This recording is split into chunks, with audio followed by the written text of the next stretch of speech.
tal? Muy buenos días, bienvenidos a Acción 10 en la mañana. Jocelyn Medrano es quien les saluda. Jimmy Romero y Odili Vargas tienen hoy el día libre. Me acompaña Christopher Guevara, ya listos para dar inicio con las informaciones de hoy, 23 de septiembre del 2021. Buenos días, Jocelyn. Buenos días a usted, amigo y amiga televidente. Qué gusto que nos pueda acompañar a esta hora de la mañana.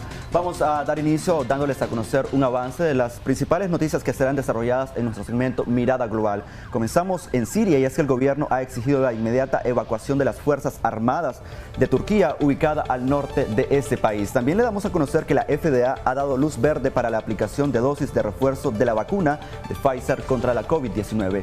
Este y otras noticias serán desarrolladas en nuestro segmento Mirada Global. En tanto, Jocelyn Medrano da inicio con nuestras noticias. Así es, comenzamos con informaciones de carácter nacional hablando del calendario electoral en nuestro país, y es que ya va a dar inicio formalmente la campaña electoral a partir de este 25 de septiembre, y es lo que han dado a conocer las autoridades del Consejo Supremo Electoral, pero Jocelyn Rojas nos tiene el informe. Las autoridades del Consejo Supremo Electoral de Nicaragua anunciaron que el 25 de septiembre da inicio la campaña de las elecciones generales a realizarse este próximo 7 de noviembre del 2021, cumpliendo con disposiciones sanitarias para salvaguardar la salud y la vida de las familias nicaragüenses. El magistrado Leonzo precisó que un equipo técnico realizará las inspecciones en los centros de votación a nivel nacional, cumpliendo de esta manera con el plan de aseguramiento y garantía de la logística necesaria para el funcionamiento adecuado de los espacios. Además, el Poder Electoral resaltó que el Ministerio de Gobernación hizo la convocatoria del 20 al 27 de septiembre para quienes se sumarán a la fiesta cívica como policías electorales en noviembre próximo. En Acción 10, Jocelyn Rojas. Persisten las largas filas en el Hospital Manolo Morales de Managua, donde la población está acudiendo de manera masiva para recibir su inoculante de la vacuna AstraZeneca contra la COVID-19. Willy Narváez nos tiene las imágenes y los detalles. Después de 6 horas, Gerson López salió contento del hospital, cargando su tarjeta de vacunación y una pequeña silla. La espera valió la pena. Madrugamos para poder salir a esta hora, imagínense, a las 4 de la mañana. Estamos saliendo ya, pues, ya listo, ya. Gracias a Dios, pues, y estamos, pues, otro día más. ¿Es trabajador por cuenta propia o le dieron permiso en su empresa? Pues me dieron permiso, ¿verdad? Algunas empresas pues están dando ese beneficio. En el tercer día consecutivo de vacunación, persisten las largas filas. Algunos han desistido y tienen que regresar el día siguiente. La población está consciente de la importancia de la vacunación. ¿Va bastante rápido la fila? Sí, va bastante rápido. En su caso, este es el punto que le queda más cerca. Sí, porque vivimos aquí por la Rotonda de la Virgen. Yo vine a las 7 de la mañana, mi hermano, ya son como las 10, 11, llevo 4 horas completo. Ya estamos cerca, sí, ya. Sí. ¿Por qué no había acudido antes? Porque tenía un trabajo pendiente que hacer en la casa y se me ocurrió venir hasta ahora. Mientras el Hospital Alemán Nicaragüense atiende los casos de COVID y fallecimientos a causa de la pandemia, los grandes centros de vacunación son los hospitales Antonio Lenín Fonseca, Vélez Páez y Manolo Morales, los cuales están suministrando la primera dosis de la vacuna AstraZeneca. También se han habilitado centros clínicos públicos. Este miércoles, la Policía Nacional desplegó varios agentes en los alrededores del Hospital Manolo Morales para regular el tráfico vehicular. Sin embargo, era inevitable el embotellamiento por varios minutos. Willy Narváez, a Acción 10. Continúa la alta demanda de oxígeno en la capital tras días de angustia de los clientes que tenían dificultades para conseguir este producto y tratar a sus familiares afectados por la pandemia de COVID-19. Willy Narváez continúa informándonos. Desde la calle se podía observar esta larga fila de vehículos para poder ingresar a la empresa Productos del Aire, y quienes ya estaban en el interior con diagnóstico clínico en mano pretendían demostrar que necesitan llevar un tanque de oxígeno a casa. Es el drama de las familias que tienen a sus seres queridos batallando contra la pandemia, como la esposa de Gonzalo Vega, quien madrugó para comprar 2 tanques de oxígeno. Por estas circunstancias, él no ha podido vacunarse. Bueno, los pequeños fueron más rápidos, pero pues te dilatas, pues. Yo estuve desde las 6 o 8 venimos aquí, prácticamente no sé qué hora es. Ya hay más tranquilidad porque ya están vendiéndole. Sí, claro que sí, gracias a Dios pues conseguimos estos pequeños para trasladar y unos grandes, estamos haciendo fila todavía para el grande. La semana pasada esta empresa había anunciado venta de oxígeno hasta nuevo aviso. Igual otros distribuidores, situación que desesperó a muchas personas con familiares enfermos. Pero esta situación ya quedó en el olvido. Lo único que piden es el Epicris, solamente eso. En su caso, ¿qué familiar es el que tiene enfermo? Mi mamá. ¿Es relacionado a la pandemia o otras circunstancias? Sí, a la pandemia. Sí. ¿Cuál es su nombre? Jesús Molina. Más de 100 casos de COVID-19 se registran a diario en Nicaragua. Según cifras del Ministerio de Salud, la segunda ola de la pandemia ha golpeado más fuerte que en el año 2020, de acuerdo a cifras de especialistas en la salud. Willy Narváez, a Acción 10. Ciudadanos del departamento de Rivas también protagonizaron largas filas para ser beneficiados con la vacuna contra la COVID-19 en la jornada de inoculación de mayores de 30 años. A más, nuestra corresponsal Eva Torres nos tiene mayores detalles. En Rivas, con 24 horas de anticipación, las personas mayores de 30 años han acudido a hacer fila en los diferentes puestos médicos, donde este jueves 23 de septiembre se estarán aplicando un aproximado de 9.000 vacunas, correspondientes a la primera dosis de AstraZeneca a nivel departamental, mientras que en Rivas municipio se aplicarán 3.700 vacunas. Gran parte de la población en el rango de los 30 años se han trasladado a la casa materna, al centro para personas con enfermedades crónicas y al Centro de Medicina Natural con la esperanza de lograr obtener dicha vacuna. En uno de los puestos, agentes del orden público de la Policía Nacional trataban de mediar con pobladores que se apostaban por obtener un lugar en la fila y recibir la dosis de AstraZeneca que ayuda a combatir al COVID-19. El inicio de la jornada de vacunación está programada para las 5 de la mañana. Mientras centenares de ribenses hacen fila en los puestos médicos, pacientes que dieron positivo de COVID-19 luego de permanecer varias semanas en el Hospital Gaspar García Laviana fueron dados de alta tras batallar contra el mortal virus. En Acción 10 les informó Eva Torres. La madrugada de este miércoles, un sismo de 6.2 grados con una profundidad de 20 kilómetros al suroeste de Jiquilillo sacudió gran parte de Nicaragua. La ampliación con Jocelyn Rojas. Un sismo de magnitud 6.2 grados en la escala de Richter sacudió gran parte del territorio nacional. El fuerte movimiento telúrico se percibió a las 3:57 de la madrugada de este miércoles 22 de septiembre.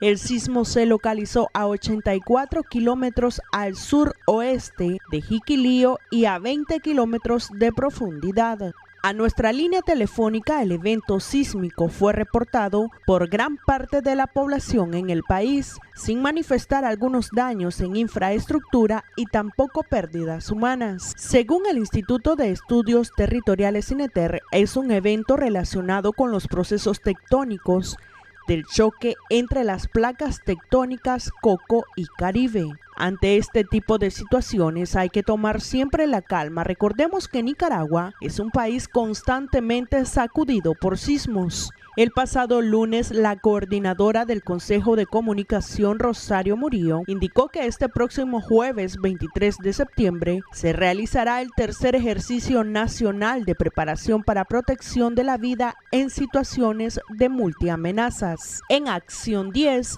Jocelyn Rojas. El Instituto Nicaragüense de Estudios Territoriales INETER reportó al menos 19 sismos con magnitudes de entre 6,2 y 3,1 grado en la escala abierta de Richter. Afortunadamente, hasta el momento no se han reportado ni víctimas mortales ni materiales. Geraldine Domínguez con el reporte completo. A las 3:57 de la madrugada de este miércoles, un fuerte sismo sacudió al Pacífico de Nicaragua. Según INETER, el temblor con magnitud de 6.2 y 20 kilómetros de profundidad se registró a 84 kilómetros al sureste de Jiquilillo. Seguido de este movimiento telúrico, se registraron varias réplicas, siempre registradas en Jiquilillo, con magnitudes de hasta 2.9. Especialistas de INETER descartaron peligro de tsunami. Y como informamos en nuestro comunicado inmediato, se trata de un evento relacionado con los procesos tectónicos del choque entre las placas tectónicas Cocos y Caribe. El evento fue procesado muy rápido por los sismólogos de turno. También funcionó bien todo nuestro sistema de procesamiento para alerta de tsunami. buena. Resultó que el sismo fue demasiado pequeño, magnitud 6.2, solamente no puede generar un tsunami en la zona de subducción. Entonces este peligro pudimos descartar, no se envió ninguna alerta de tsunami. El centro de alerta en Hawái tampoco envió alerta del tsunami, sino solamente un comunicado de información. En lo que va del día se han registrado 30 réplicas y la más fuerte en magnitud fue a las 6:56 de la mañana con 5.8 grados a 81 kilómetros al sureste de Corinto, departamento de Chinandega. En Acción 10, Geraldine Domínguez. La crisis sanitaria que afecta al mundo envuelve a Chinandega. Hospitalización y muertes es parte del día a día en los alrededores del Hospital España de esa localidad. Katia Reyes con el reporte. Esta es parte de la familia Solórzano.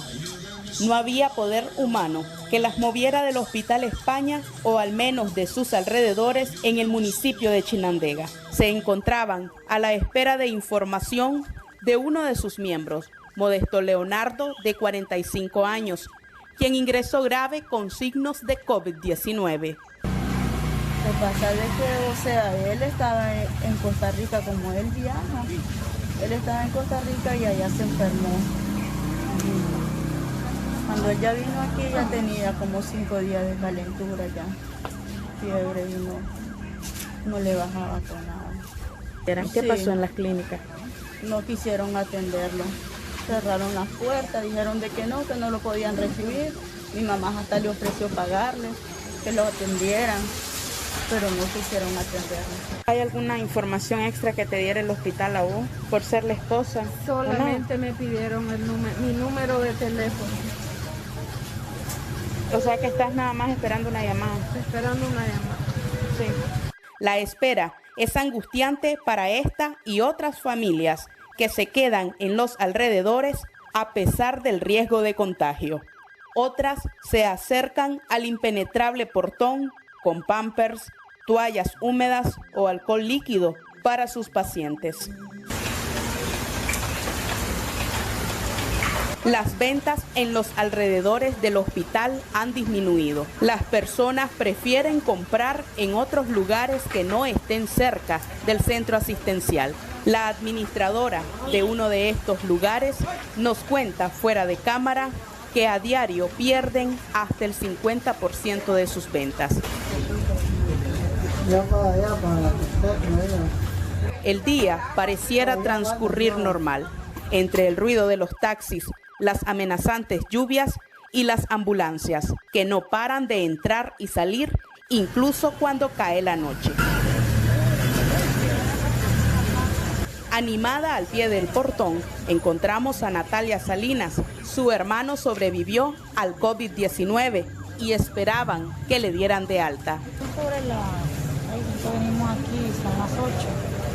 Nos llamaron, ya tiene como a las 7 por ahí, que ya estaba listo, que iba de alta.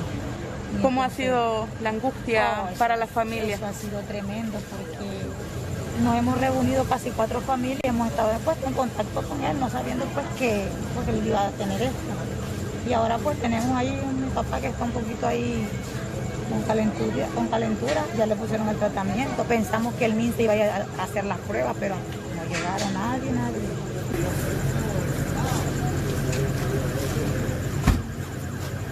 No todos reciben buenas noticias. 12 horas después de su ingreso, Modesto Leonardo, el camionero procedente de Costa Rica, falleció. Su familia, originaria del reparto La Florida, fue informada a las 10 de la noche.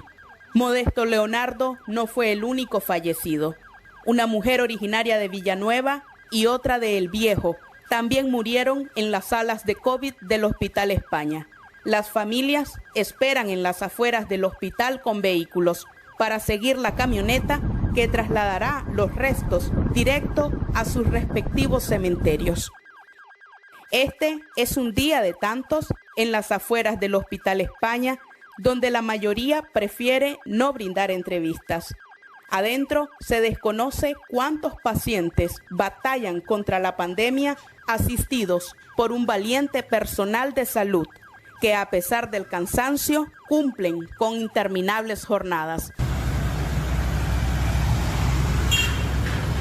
Entre los fallecidos en el departamento de Chinandega se enlistan transportistas, doctoras, enfermeras y docentes, despedidos por sus colegas aunque sea a distancia. Para Acción 10, Katia Reyes. Lamentable la situación que enfrenta el departamento de Chinandega. Gracias, Katia Reyes, por ese reporte. La Cámara de Industrias de Nicaragua orienta a sus agremiados a facilitar el proceso de vacunación a sus trabajadores para luchar contra la COVID-19. Es Jimmy Romero quien nos informa.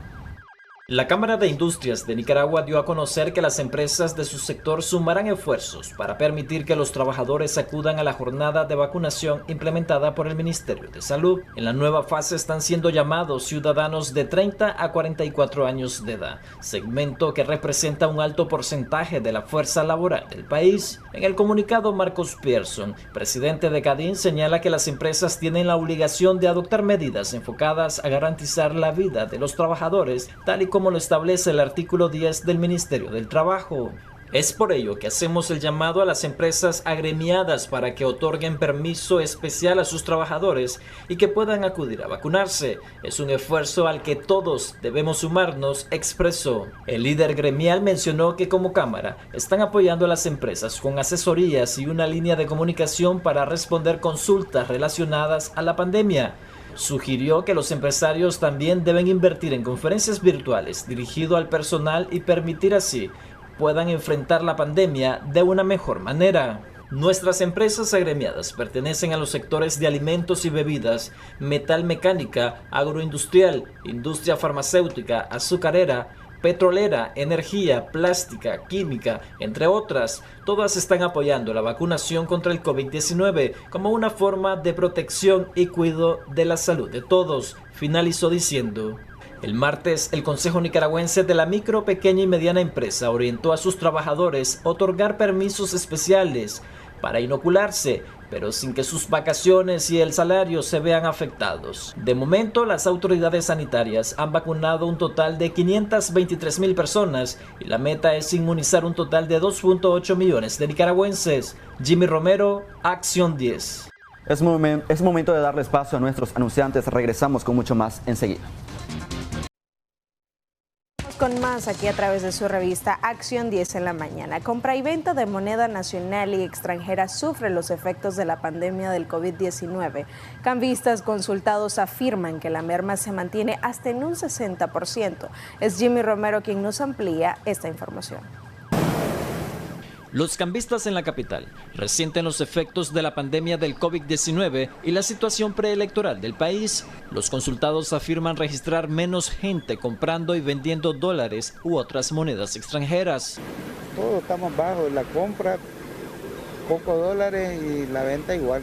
¿Qué podría estar incidiendo? Eso es la situación del país. Acordate que este es un año electoral y por lo general los años electorales siempre se detienen un poco las economías.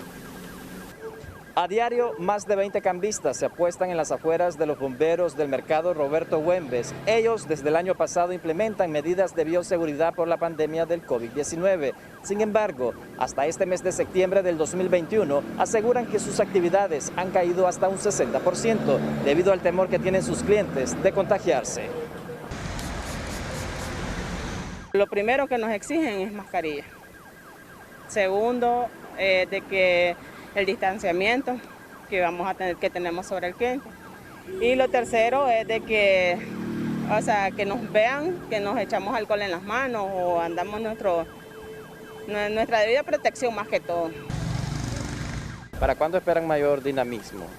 Si Dios nos permite, Dios ha de querer que ya cuando la pandemia baje bastante. Que ya se vayan normalizando los trabajos, se vayan normalizando el comercio, el turismo, todo eso. Pablo Acevedo llegó este miércoles a cambiar su dinero, pero no porque recibió remesas familiares. Todo lo contrario, busca ahorrar su capital para cualquier emergencia. Ahorrar más. Se ahorra un poquito mejor en dólares que en Córdoba. Entonces por eso viene a cambiar de Córdoba a dólares para ahorrar. Sí. O para meterlo en el banco de ingreso cuando tiene tarjeta que te dólares nada más. A julio, la economía nicaragüense acumula un total de 1.206 millones de dólares y como promedio en remesas cada familia recibe entre 100 a 400 dólares mensuales. Desde abril de 2018 a la fecha, la ONU señala que han salido del país más de 850.000 connacionales. Jimmy Romero, Acción 10. En otras informaciones, el Ministerio Público realizó 3 nuevas audiencias contra opositores recientemente detenidos. Entre ellos, la defensora de derechos humanos María Oviedo, señalada supuestamente por conspirar contra la patria y por propagar noticias falsas. La ampliación con Willy Narváez. 2 días después que la policía llenó la casa del sociólogo y opositor Irving Larios, un juez le dictó detención judicial por 90 días, mientras a Pedro Mena del Movimiento Campesino lo remitieron a juicio oral y público, al igual que a la doctora María Oviedo, abogada de la Comisión Permanente de Derechos Humanos. Los 3 son procesados mediante la Ley 1055, presuntamente por conspirar contra la patria. Sin embargo, a la defensora de derechos humanos le sumaron un segundo delito, la Ley de Ciberdelitos, supuestamente por propagar noticias falsas a través de las tecnologías de la información y la comunicación. Estos señalamientos contra Oviedo coinciden el mismo día que la Corte Interamericana de Derechos Humanos amplió las medidas provisionales para defensores tanto de la CPDH como del Centro Nicaragüense de Derechos Humanos. Se les están aplicando leyes contrarias a los estándares de derechos humanos que violan el principio de legalidad y amplían hasta por 90 días el término de detención sin supervisión judicial. La Corte Interamericana reconoció el riesgo para su vida en medidas provisionales y señaló el riesgo de violencia sexual a la que están expuestas las mujeres detenidas. La Corte Interamericana de Derechos Humanos dio un plazo de 12 días al Estado nicaragüense sobre el cumplimiento de la resolución para brindarle protección a los defensores. Willy Narváez, a Acción 10. La nueva embajadora de la Unión Europea de origen alemán realizó entrega de sus cartas credenciales ante el Ministerio de Relaciones Exteriores para ejercer sus cargos en Nicaragua. Es Marjorie Vargas quien nos informa. La nueva embajadora, la señora Bettina Mouchier, entregó las copias de estilo que la acreditan como representante de la Unión Europea para iniciar oficialmente su misión diplomática en Nicaragua. En su intervención de este miércoles, la vicepresidenta Murillo dijo lo siguiente. Queremos darle la bienvenida a la señora embajadora Bettina, saludarla a nombre de nuestro pueblo y desearle que pueda cumplir exitosamente con su misión de representar a la Unión Europea en nuestro país y también desearle salud, desearle que el encuentro con esta patria bendita, esta naturaleza bendecida, le sea grato, como grato es para nosotros tenerla aquí, entre nuestro pueblo. La alemana Bettina Mouchier fue nombrada como nueva embajadora de la Unión Europea en Nicaragua en sustitución del español Pelayo Castro. Para Acción 10, Marjorie Vargas. Las instancias judiciales costarricenses desestimaron una causa en contra del expresidente del Consejo Supremo Electoral, Roberto Rivas, abierto desde el pasado año 2018. María Esther Ordóñez nos informa. En enero del año 2018, el Ministerio Público de Costa Rica abrió una investigación al expresidente del Consejo Supremo Electoral de Nicaragua, Roberto Rivas, luego de analizar unas publicaciones compartidas por el Instituto Costarricense sobre drogas, en relación con informaciones difundidas en Estados Unidos sobre presuntos hechos delictivos supuestamente cometidos por Rivas en Costa Rica. El expresidente del Consejo Supremo Electoral fue uno de los primeros funcionarios del gobierno de Nicaragua en ser sancionado por Estados Unidos a través de la ley Magnitsky. La Fiscalía de Costa Rica solicitó desestimar la investigación por atipicidad, es decir, porque los hechos investigados no constituyeron ninguna conducta delictiva. El diario costarricense La Nación informó que, de acuerdo con el Poder Judicial, la desestimación la dictó el Juzgado Penal el 17 de marzo, al acoger la solicitud planteada por el Ministerio Público el 23 de febrero, El Juzgado Penal de Segundo Circuito Judicial de San José desestimó la causa por supuesta legitimación de capitales en contra de Roberto Rivas Reyes. Dirigía una sociedad anónima que en el 2009 era dueña de 4 casas y una en construcción en el condominio Villarreal en Santa Ana, donde residieron 2 hijos del presidente Daniel Ortega. La fiscal a cargo de la investigación, Marianela Zamora, evitó referirse por el fondo a la solicitud de archivo del expediente e indicó que no podrá darle respuesta debido a que las preguntas se refieren a información sensible sobre la investigación realizada y en vista de que el caso se remitió con solicitud de desestimación, ello implica que eventualmente podría reabrirse. No es posible brindar mayores detalles, comunicó el despacho de prensa del Ministerio Público. María Esther Ordóñez, Acción 10. Abogados de Colombia desestimaron ese miércoles los reclamos de Nicaragua ante la Corte Internacional de Justicia e insistieron en que Bogotá respetó un fallo de 2012 sobre sus límites marítimos en el Caribe Occidental. Más detalles en el siguiente reporte. Este miércoles corresponde a Colombia comparecer ante la Corte Internacional de Justicia y responder a los señalamientos de los abogados de Nicaragua de no acatar un fallo emitido en el año 2012 que establece nuevos límites marítimos entre ambos países. Esta es la tercera vez en las últimas 2 décadas que el debate fronterizo enfrenta a las 2 naciones latinoamericanas ante La Haya. Los representantes de Colombia han señalado que consideran que Colombia no ha expedido ninguna ley contraria al derecho internacional y asegura que es Nicaragua la que expidió un decreto de línea de bases rectas con el cual convierte en aguas interiores 21.500 kilómetros cuadrados de mar. Por eso Colombia contrademandó a Nicaragua. Las contrademandas, 4 en total, fueron presentadas por Colombia en la fase de alegatos escritos y la Corte Internacional de Justicia admitió 2 de ellas. El agente colombiano añadió que Nicaragua expidió además un decreto contrario al derecho internacional relacionado con los puntos y líneas de base a partir de los cuales mide sus espacios marítimos en el Mar Caribe, buscando adjudicarse de forma unilateral áreas marítimas en detrimento de Colombia y de otros países. Las audiencias iniciaron el pasado 20 de septiembre y concluyen el próximo 1 de octubre. María Esther Ordóñez, Acción 10. La directora del CENIR reaccionó a las medidas cautelares de la Corte Interamericana de Derechos Humanos otorgados a favor de los trabajadores de ese organismo. José Abraham Sánchez nos informa.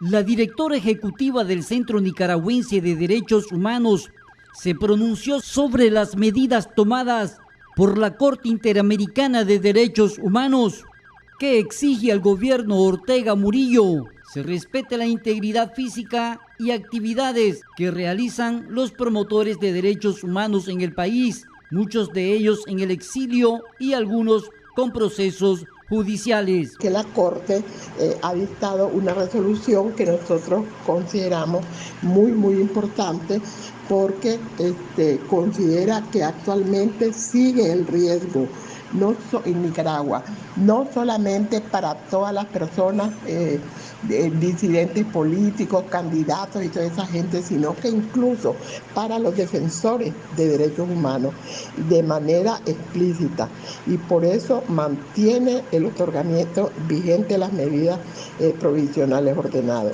Además, le ordena nuevamente que implemente las medidas con un reclamo muy fuerte sobre su falta de cumplimiento. Le recuerda que tiene obligación de rendir informe. Y después, otro punto es que le manda a que cumpla las medidas de acuerdo con los beneficiarios. No es cuestión que el Estado, en este caso el gobierno, va a informar diciendo que tiene una normativa que va a mandar a la policía o cosas así, nada. Tiene que ponerse de acuerdo con los beneficiarios, si no, no vale. Y hay una recomendación específica, que estas medidas no sean con la policía, porque la policía está señalada como uno de los agentes estatales que causan el riesgo. Y le ordena nuevamente a informar el próximo 4 de octubre. ¿Qué ocurriría si el gobierno no cumple? Entonces el caso llegaría a través del informe de la Corte a conocimiento de la Asamblea General, según el artículo 28 del reglamento de la Corte. Así es que nos parece muy importante esta resolución, porque además hace otra serie de análisis jurídicos que, sobre el riesgo que representa para los defensores esa existencia y aplicación de esa serie de leyes que en su oportunidad se han denunciado, ha aprobado el gobierno para reprimir. Con cámara de Erasmo Hernández, José Abraham Sánchez, Acción 10. Continuamos con más informaciones en Acción 10 en la mañana. La hija del detenido Irving Larios denuncia arbitrariedades en la captura ejecutada en contra de su padre. José Abraham Sánchez conversó con ella y nos tiene la ampliación de esa noticia. Andrea Larios, hija del opositor Irving Larios Sánchez, se pronunció por la detención arbitraria e ilegal, según ella, de su padre. Hecho ocurrido el día lunes 20 de septiembre. Soy Andrea Larios, hija de Irving Larios Sánchez. Quisiera hacer una demanda pública por el secuestro de mi padre. Se lo han llevado el día 20 de septiembre preso la Policía Nacional, estando en su casa de habitación, por 10 policías. Se lo llevaron a la fuerza violentamente. Desde ese día no sabemos absolutamente nada de él, no sabemos cómo se encuentra, está completamente incomunicado. Sabemos que se lo llevaron a Chipote y decir que mi padre es una persona que siempre ha visto por el bienestar de Nicaragua, desde líder estudiantil hasta trabajando en una ONG en proyectos socioeconómicos para Nicaragua, en pro de Nicaragua.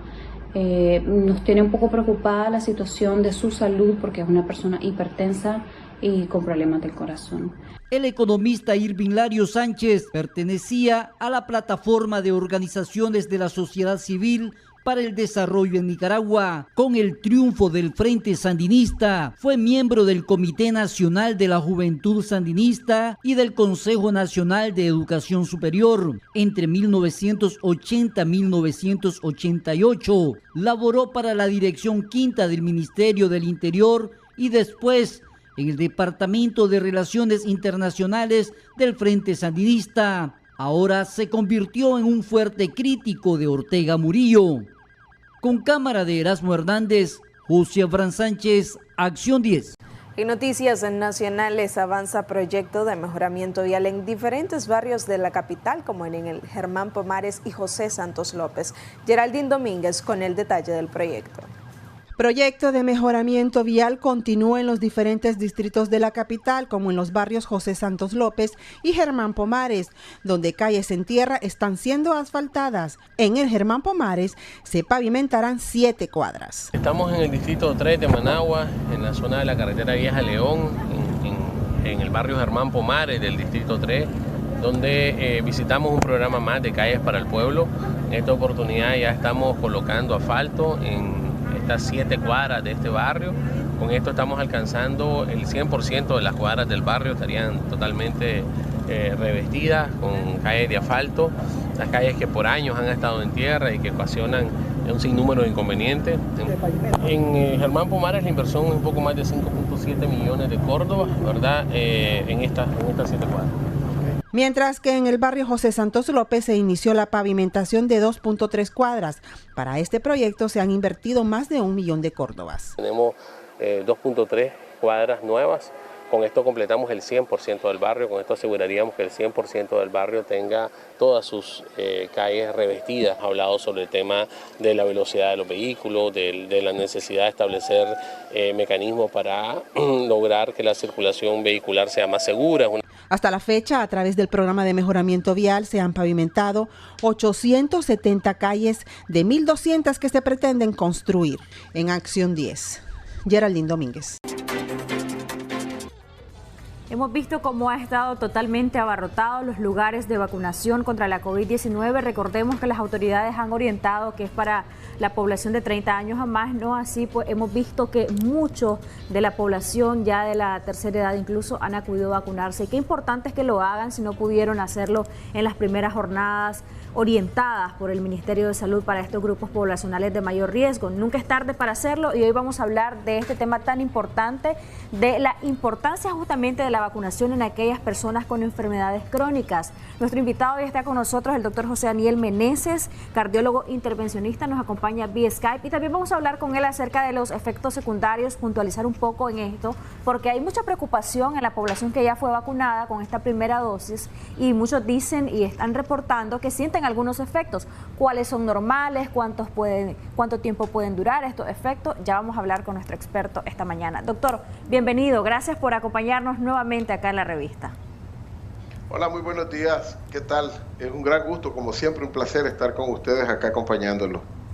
Bienvenido nuevamente. La jornada de vacunación avanza, las filas pues son enormes, usted ya lo ha visto, al igual que nuestros televidentes, pero ¿cuál es la recomendación para esas personas de la tercera edad, muchas de ellas, algunas otras no, pero que sí tienen problemas o enfermedades crónicas? No pudieron vacunarse en todos los meses anteriores en los que hubo vacunación disponible y están ahora pensándola quizás si deben de ir o no deben de ir, porque también está el temor, doctor, de contagiarse de COVID en esta fila donde hay miles de personas. Así es, Jocelyn. Hay que recurrir a las estadísticas para entender este fenómeno. El 80% de las personas que han muerto por COVID-19 son personas arriba de los 65 años de edad. Entonces, por una mezcla de los factores. En primer lugar, la edad afecta el sistema inmunológico claramente, pero también entre más edad se tiene, más posibilidades hay de desarrollar una enfermedad crónica de base, llámese diabetes, hipertensión, cardiopatía isquémica, enfermedad pulmonar crónica, insuficiencia renal, cáncer, etc. Estas enfermedades son más prevalentes en las personas arriba de los 65 años. Entonces, ya por tener 65 años se considera el grupo de riesgo más alto. Y si en la primera jornada no pudo llegar a vacunarse o no se motivó lo suficiente, siempre creo que es una tremenda oportunidad para que en este momento se aproveche la oportunidad que estamos teniendo de poder contar con las vacunas. Recordemos que nosotros somos parte de los llamados países del tercer mundo, que desafortunadamente no tenemos un abastecimiento ilimitado de vacunas.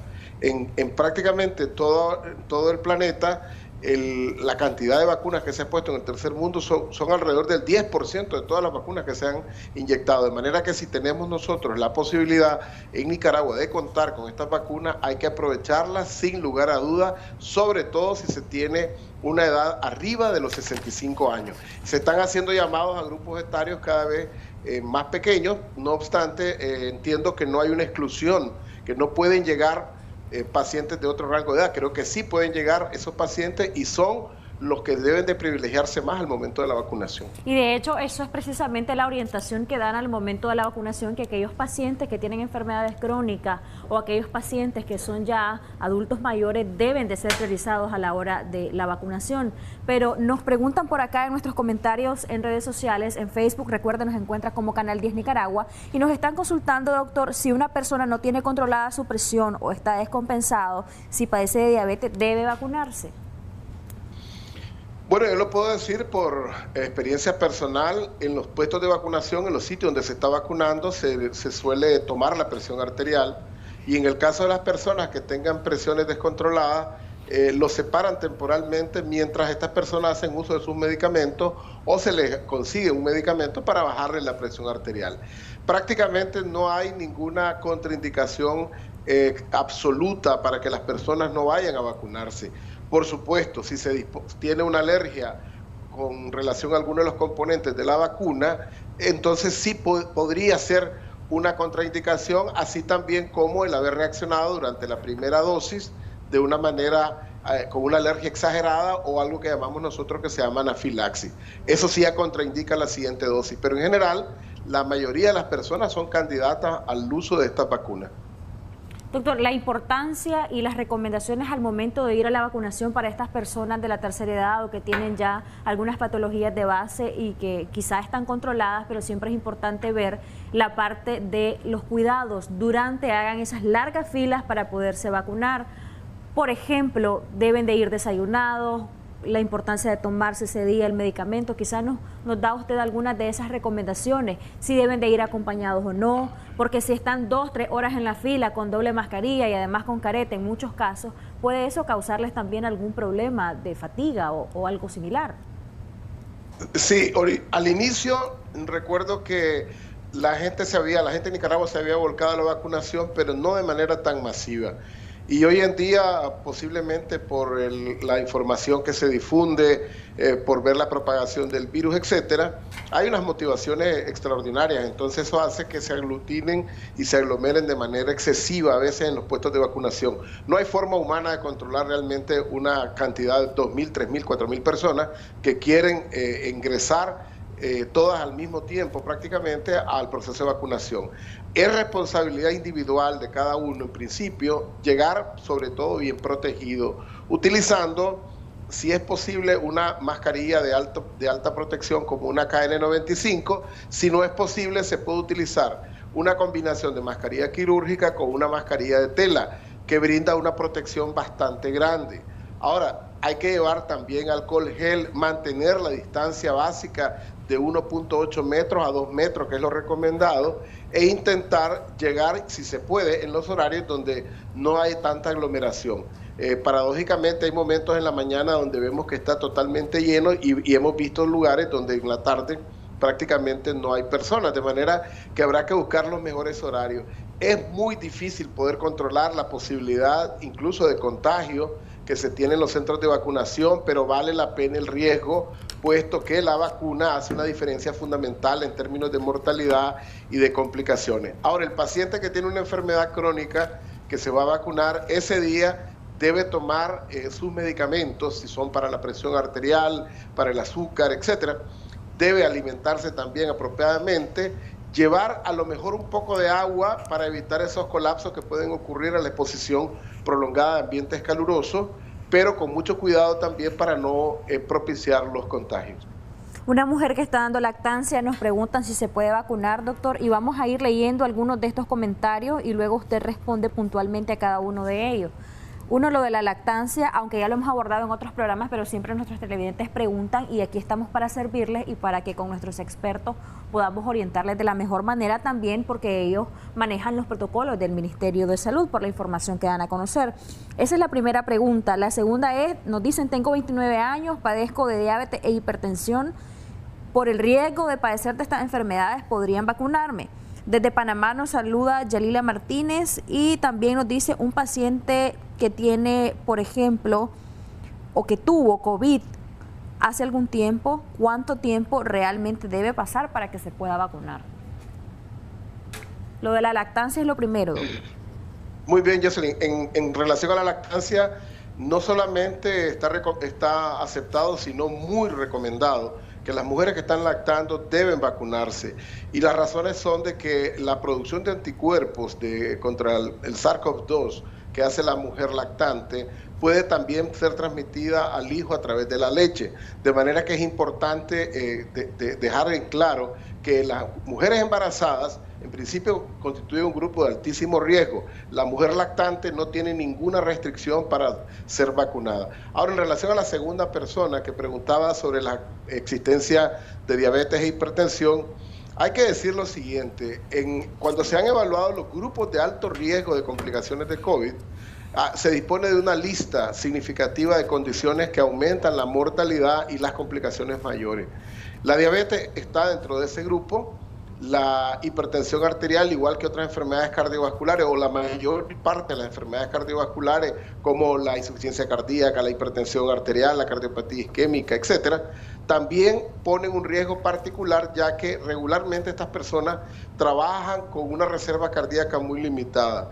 La infección por SARS-CoV-2, el cuadro florido de COVID-19, supone un estrés mayor sobre las capacidades de todo el sistema, de toda la economía corporal, con lo cual pone en reto potencialmente incluso la sobrevivencia, de manera que las personas que tienen enfermedades crónicas, incluso pacientes que tienen cáncer, pacientes que tienen insuficiencia renal, pacientes que tienen trastornos también de tipo de demencia, todos estos han sido considerados grupos de altísimo riesgo y son los que se debe favorecer en primer lugar para el tema de la vacunación.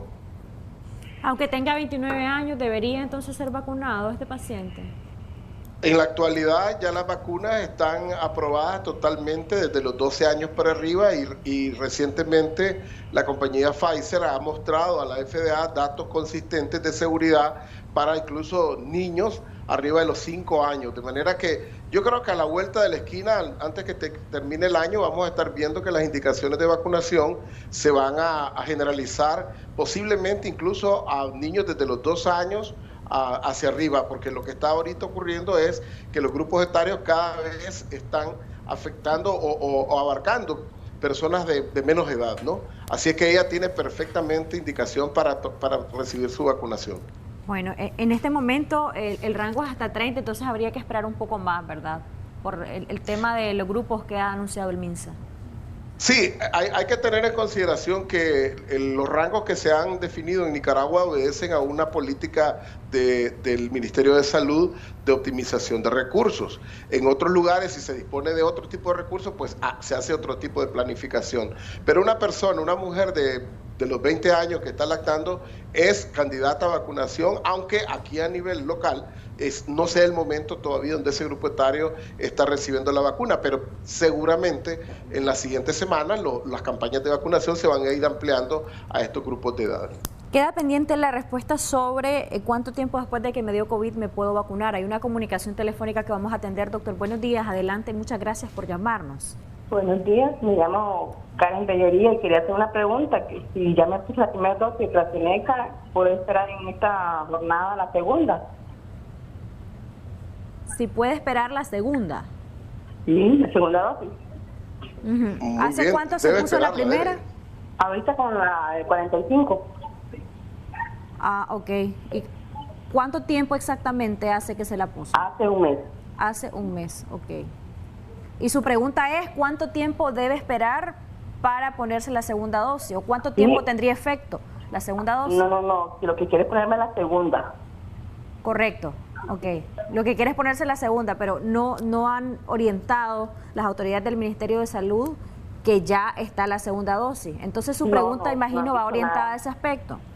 Ajá, exactamente. Ok, muchas gracias por llamarnos. Doctor, hay muchos pacientes que están esperando eso de la segunda dosis. ¿Cuánto tiempo es lo que se puede esperar máximo para podérsela aplicar? Bueno, cada vacuna va a tener un esquema particular. La vacuna de Covishield, que es la que se ha puesto en Nicaragua, que es la producida en la India, pero con la licencia de AstraZeneca, es una vacuna, una de las más utilizadas en todo el mundo. Y lo que se ha visto con ella es de que si se retrasa el espacio que hay entre la primera y la segunda dosis, la respuesta que existe en la segunda dosis suele ser mejor.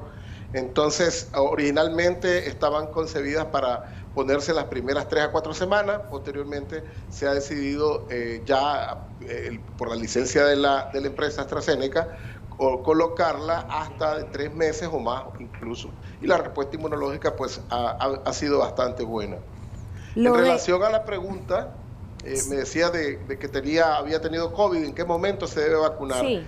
Bueno, básicamente si la persona tuvo un cuadro de COVID y este cuadro fue manejado en casa o en el hospital, pero no se utilizaron anticuerpos monoclonales para tratar la enfermedad, porque si se usan anticuerpos monoclonales, estos anticuerpos monoclonales hacen de que la persona deba estar al menos 90 días sin indicación para ser vacunada.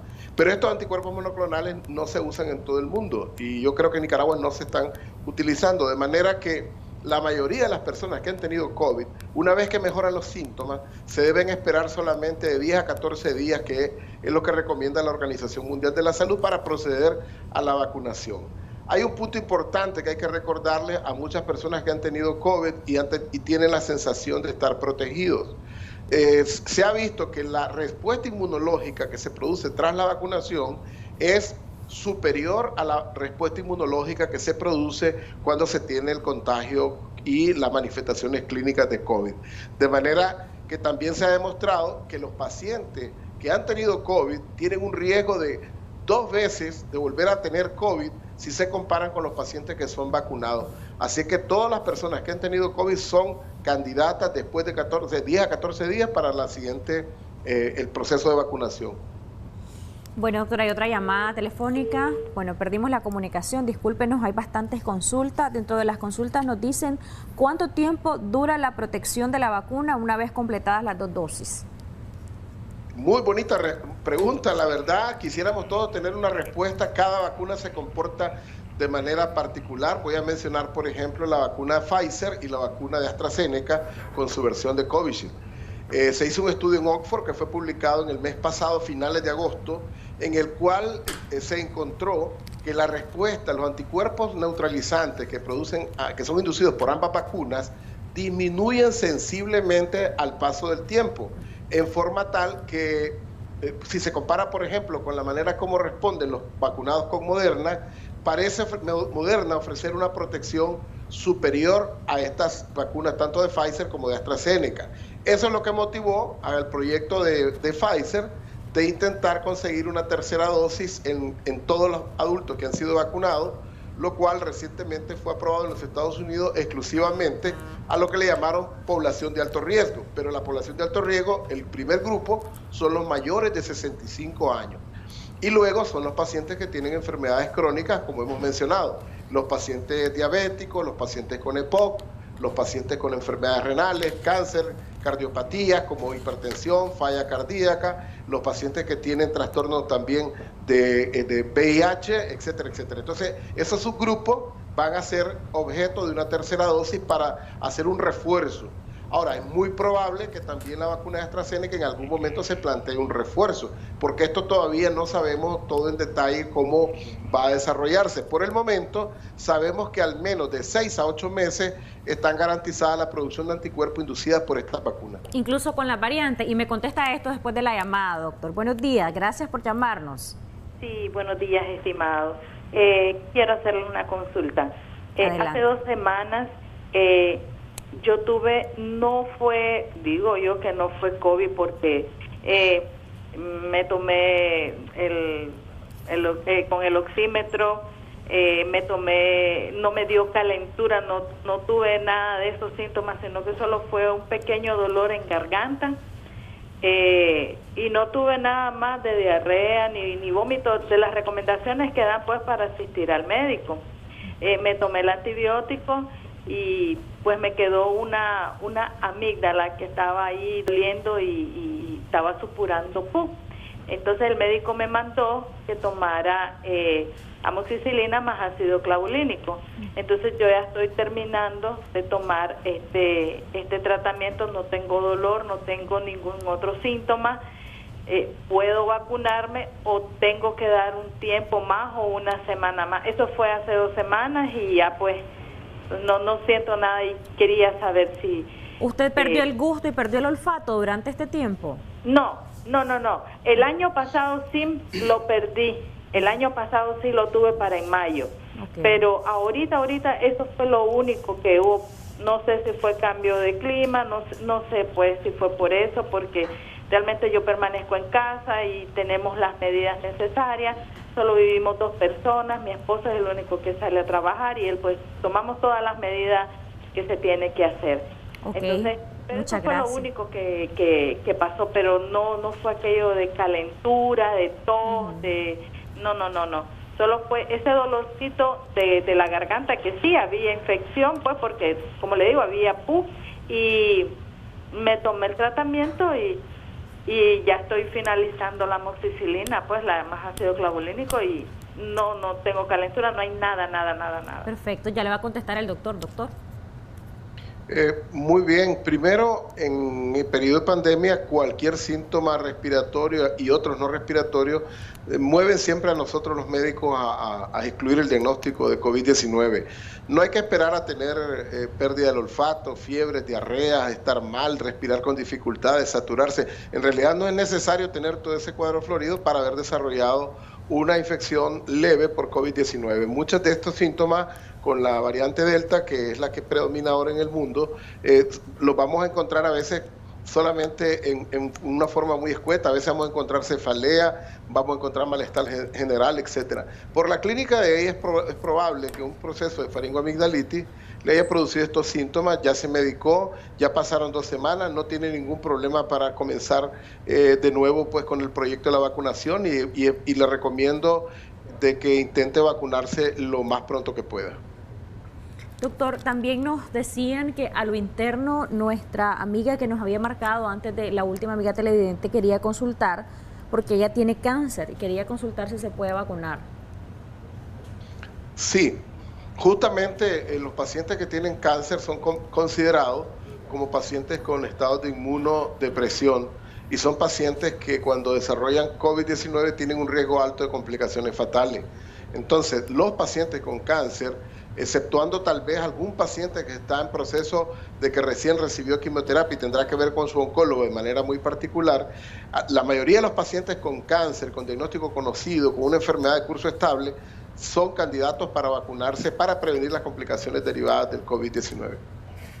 Hay otra llamada, doctor, y se nos queda pendiente siempre lo de la efectividad de las vacunas frente a las nuevas variantes, a la variante Delta, por ejemplo. Buenos días, gracias por llamarnos. ¿Cuál es su comentario o su consulta? ¿Aló? Buenos días. Sí, bienvenida a su comentario.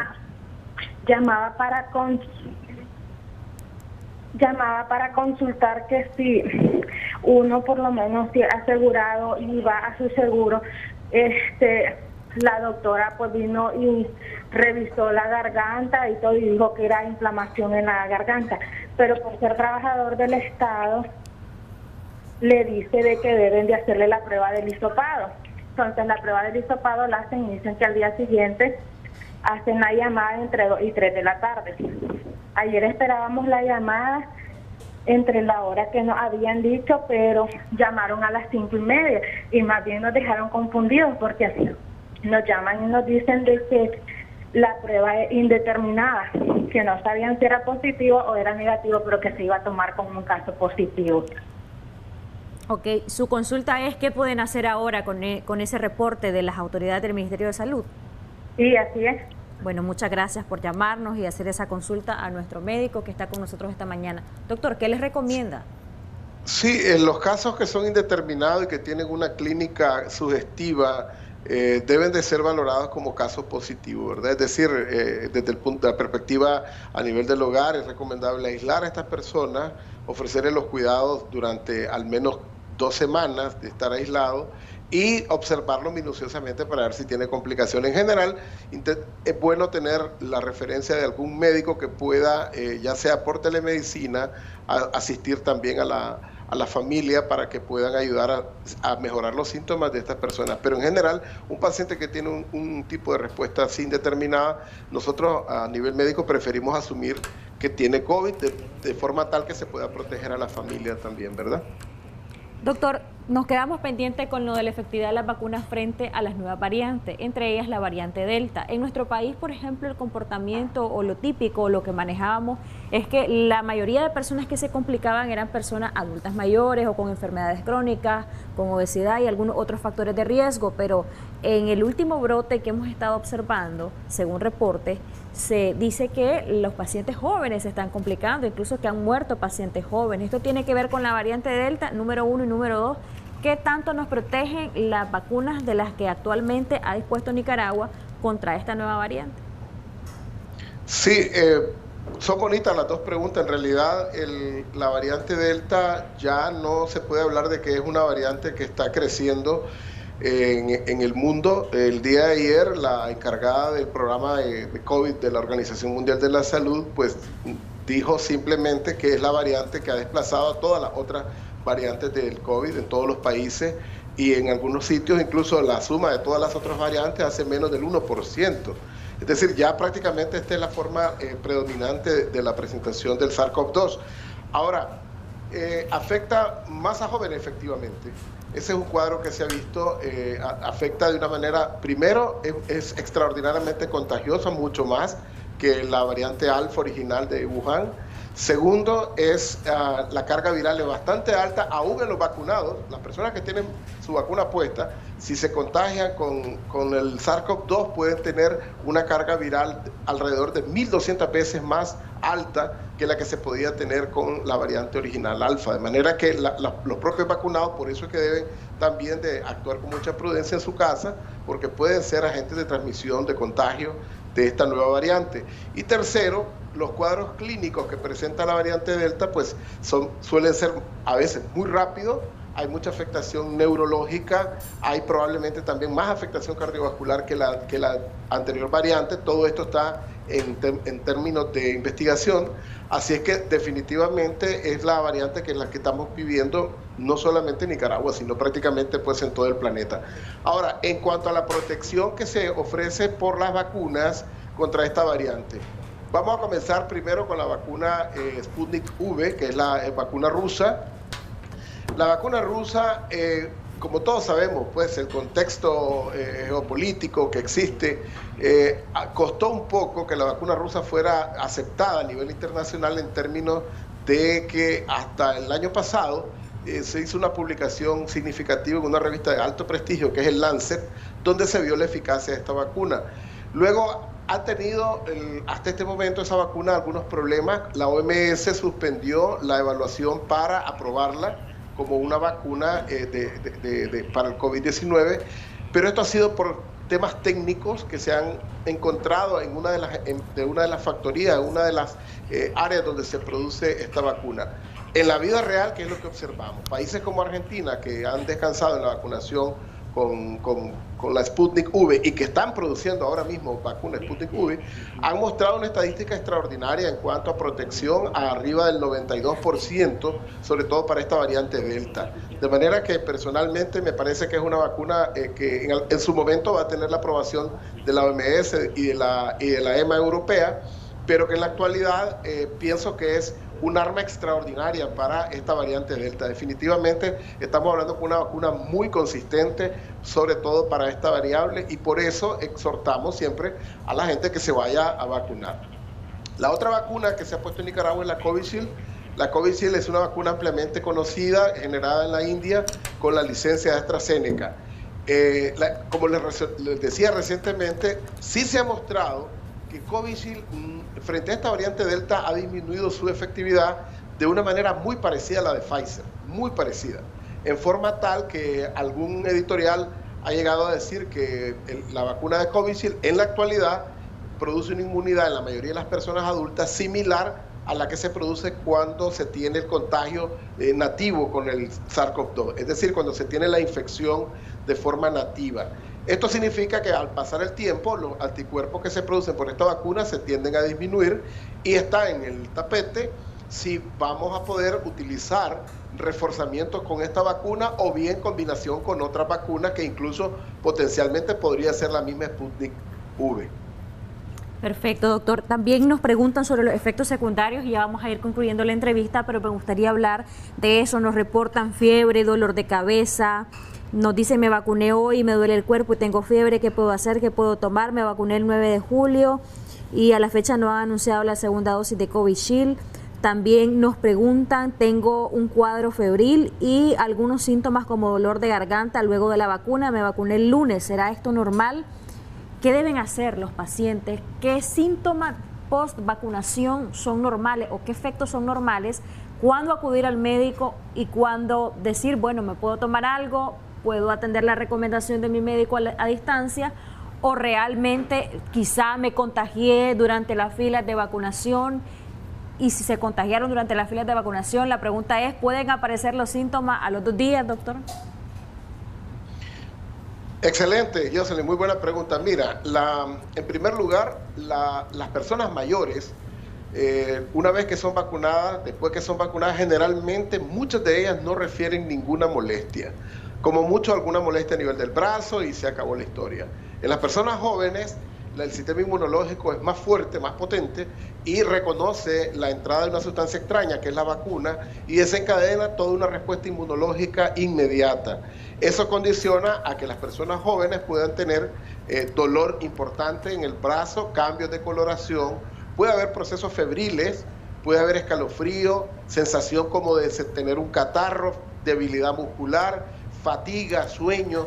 Es decir, todo esto está comprendido dentro de lo que se espera al inocular una sustancia extraña. Recuerden que de eso se trata de estimular el sistema inmunológico, pero el sistema inmunológico, en el momento que se expresa, al reconocer estos agentes extraños, pues crea un proceso de inflamación y eso lleva a esta sintomatología. Ahora, lo que no debe ser considerado como parte de la vacuna es que después de 48 horas permanezcan síntomas mayores, como pueden ser dolor de cabeza intenso, hinchazón de las piernas, dolor en el pecho, etcétera. Allí sí es recomendable tener una asistencia médica, pero todas las personas que se vacunan pueden tomar acetaminofén para el cuadro febril, para el dolor, reposar un poco, y con eso generalmente estos efectos son superados. No hay que tenerle temor. Y claro, hay pacientes que me buscan diciendo que los vecinos se vacunaron y les dio un cuadro de fiebre, les dio escalofrío. Es parte de lo que normalmente una vacuna puede producir en un organismo, intentando la replicación de anticuerpos que van después a destruir a la partícula para que originalmente pues han sido concebidas. De manera, es la lucha de nuestro cuerpo la que nosotros vamos a vivir con esta sintomatología y no hay que tenerle miedo. ¿Cuánto puede durar esta sintomatología, doctor? Normalmente son las primeras 24 horas, más raro que trasciendan de 48 horas. Ya síntomas después de 2 días que sean atribuidos a la vacuna, es mejor consultar al médico. Si tiene dolor de cabeza, repito, si nota hinchazón de las piernas, dolor de pecho o aparición de rash cutáneos, etcétera, hay que buscar al médico. Lo otro que le preguntaba, doctor, porque mucha gente dice, fui a vacunarme, a lo mejor realmente es que me contagié de COVID. 2 días después de haber ido a vacunarse por la aglomeración de personas y tal vez si no tomó todas las medidas y se contagió, ¿pueden aparecer los síntomas en esas 48 horas? Sí, yo he tenido pacientes que han experimentado cuadros en los primeros días después de la vacunación de COVID-19 y uno se plantea, bueno, a lo mejor fue en el propio sitio de la vacunación o estuvo antes de llegar al sitio de la vacunación. Es por eso que las medidas hay que extremarlas al momento de llegar a vacunarse, hay que limitar el contacto de las personas que estén ahí. Es necesario ponerse a esta situación porque es lo mejor que le puede ocurrir a un adulto, estar vacunado en este momento, pero sí, los síntomas aparecen como síntomas mayores, hay que buscar médico porque es posible que haya desarrollado una infección por COVID-19 efectivamente. Doctor, sus recomendaciones a esta hora para nuestros amigos televidentes que nos están sintonizando y que todavía están pensando si van o no a vacunarse. Hay quienes dicen, mejor voy a esperar que venga otro lote de vacuna, que quizás sea mejor la efectividad de las que están actualmente. Mucha expectativa por lo de la vacuna Pfizer, que quizás pueda estar en nuestro país en algunas semanas, en algunos meses. Y entonces mucha gente dice, mejor no voy a ir en este momento. ¿Cuál es su recomendación desde el punto de vista médico? Bueno, mira qué bueno que lo dijiste. La vacuna de Pfizer es una vacuna que frente a la variante Delta es exactamente igual que la Covishield de AstraZeneca, exactamente igual. De manera que si viene Pfizer o tenemos Covishield, muy bien. La vacuna Sputnik V ha mostrado mayor eficacia que las otras 2 vacunas ya en el terreno, es decir, en estudios realizados en Buenos Aires, en Argentina, ha mostrado una eficacia extraordinaria y yo realmente le recomiendo que la gente se ponga esta vacuna, porque esta vacuna es muy buena. No hay que estar pensando en una especie de buffet de vacunas y buscar cuál es la que mejor, porque nunca se ha hecho eso en la historia de la humanidad. Nosotros no hemos puesto vacunas sin andar preguntando ni porcentajes de eficacia, ni efectos adversos, ni nada desde que somos pequeños. Lo que importa aquí es la vacuna que se le ponga. Yo a mis pacientes les digo, ¿cuál es la mejor vacuna? La que usted tenga en su brazo. Esa es la mejor vacuna. Y si tiene más de 65 años, tiene enfermedades crónicas, padece enfermedades cardiovasculares, con mucha más razón requiere vacunarse lo más pronto posible. Sea prudente, no se pegue mucho en la fila, lleve toda la protección, pero por favor vaya a vacunarse porque eso no solamente le trae un beneficio a usted y a su familia, también a toda la comunidad. Muchísimas gracias Y muchas bendiciones, Joseph. Muchas gracias, doctor. Dios le bendiga también y felicidades a usted y a todos los médicos que están haciendo una gran labor en el tema de prevención y de contención de la COVID-19. El doctor José Daniel Meneses, cardiólogo intervencionista, que nos ha acompañado esta mañana. Gracias a usted también por sintonizarnos. Nuestro saludo, nuestro abrazo para usted. Hay que seguirse cuidando, no hay que bajar la guardia. Aunque esté vacunado, siempre tomar en cuenta todas las medidas de prevención ante la COVID-19. Vamos a hacer una pausa, ya regresamos con más en Acción 10 en la mañana.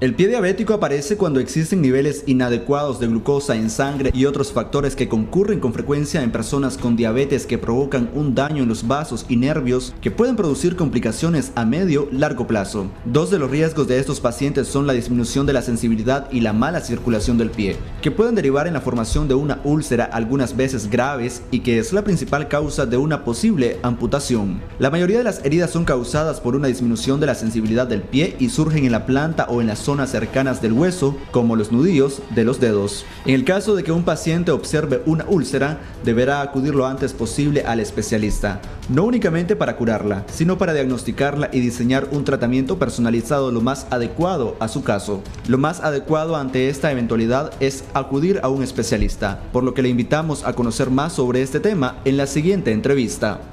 Christopher Guevara, Acción 10. Muchísimas gracias, Christopher, y efectivamente ese es el tema que estaremos abordando el día de hoy en nuestro segmento La Consulta con el especialista, y ya se encuentra más que listo y preparado para darnos a conocer a detalle todo acerca del tratamiento en pie diabético, nuestro especialista, el doctor Javier Bravo. Muy buenos días, doctor. Sí, muy buenos días. Bienvenido una vez más a Acción 10 en la mañana. Gracias, ¿verdad?, por un día más de vida, ¿verdad? Con esto que estamos viviendo, es importante agradecer a Dios por un día más de vida. Hablar de pie diabético es una complicación meramente de lo que es la diabetes. Sabemos de que más del 50% de los pacientes diabéticos por algún momento dado de su vida van a sufrir una lesión o van a tener el diagnóstico de un pie diabético. Es importante tomar en cuenta que cuando hablamos de pie diabético, hablamos de una lesión meramente en la pantorrilla, en el pie, o la gente le conoce como ojo del pie, o en uno de los deditos. Entonces, cualquier lesión, ya sea enrojecimiento, úlcera, que se le ponga moradito, eso se conoce como un pie diabético. Okay. ¿Cómo podemos prevenir lesiones en este tipo de pacientes para evitar precisamente llegar a una amputación, doctor? Es muy buena pregunta, porque hoy en día he visto pacientes jóvenes de 35, 40 años ya amputados, otros que han tenido ya lesiones más agravantes, como he visto pacientes ya de 60, 60 años, 70, que sus piecitos andan totalmente bien. Pero una de las cosas importantes que llama la atención en el transcurso del vivir de los pacientes es que lesiones como los hongos o las uñas quebradas, que algunas veces la gente no le pone importancia, esos son puertas de entrada para microbacterias o para hongos o para cualquier tipo de bacterias que puede provocar alguna infección. Por otra parte, ya el daño crónico con los años de la diabetes, como es la neuropatía diabética, que es un daño meramente del sistema nervioso que va dirigido hacia ese miembro. Entonces el paciente va perdiendo lo que es la sensibilidad, se va entumecimiento el pie, y al final lo que provoca es que hay pérdida total de la sensibilidad del pie, de tal manera que cuando ese paciente anda un zapatito apretado o pasa encima de una piedrita, un clavito, alguna cosa, no se da ni cuenta. Ok, perfecto, doctor. ¿Cuáles podrían ser las causas que conlleven a una amputación en este tipo de paciente y cuáles son estos cuidados que deben de acatar aquella persona que padece diabetes o incluso que es prediabético también? ¿Cuáles podrían ser estas recomendaciones que usted brinda? Sí, claro, fíjate que hace años, como en los años 90, se había hecho una clasificación de pie diabético sobre de cómo tratar el pie, en la clasificación de Warner, que se clasificaba del 1 al 5, Cuando estamos hablando del número 4 y 5, es una lesión que ya está más profunda y está afectando lo que es la parte del hueso, que se conoce como osteomielitis, y eso es una indicación de una amputación. Pero hoy en día se ha hecho una nueva clasificación que es un poco más reciente, que es la escala de Wi-Fi, que esto nos conlleva a detenernos un poquito cuando nosotros observamos a un paciente con una herida infestada, con mal olor. Tenemos que ver la dimensión de la herida, tenemos que ver las características de la infección y sobre todo tenemos que valorar la circulación, es decir, mandar un ultrasonido Doppler que nos determine si ese miembro es viable o no es viable. Entonces, si nosotros tenemos esos 3 parámetros, podemos clasificar a ese paciente si se va a someter a una amputación o no y a qué nivel se va a hacer dependiendo hasta dónde está obstruido este tipo de circulación para hacer la amputación. Ahora, doctor, ¿qué tan importante es la alimentación en este tipo de pacientes precisamente para evitar eso que usted ya refería, como lo es la amputación? Claro, recordemos que cuando nosotros estamos sanos, nosotros comemos de todo, ¿verdad? Carbohidratos, proteínas, grasa, lo que menos consumimos es frutas y verduras. Y normalmente cuando ya llegamos a la consulta donde el médico y el médico les dice que es diabético, que tiene que evitar todo lo que es la grasa, las proteínas y todos los alimentos que nos hacen daño, pues el paciente en su momento lo rechaza y se echa para atrás, se siente como que el mundo se le acabó y que cree que solo va a estar comiendo cosas cocidas. Más sin embargo, pues aquí lo que hay que hacer es primero cambiar los hábitos de alimenticio, como tú dices, hacer lo que es la parte de las grasas, disminuirlas, comer lo que son frutas, comer verduras, combinada con un poquito de carbohidratos, puede ser una porción pequeña de arroz, una porción pequeña de frijoles, si comía media libra de pollo podría ser la mitad, es decir, en porciones pequeñas y que sea un poquito más asado que fritura.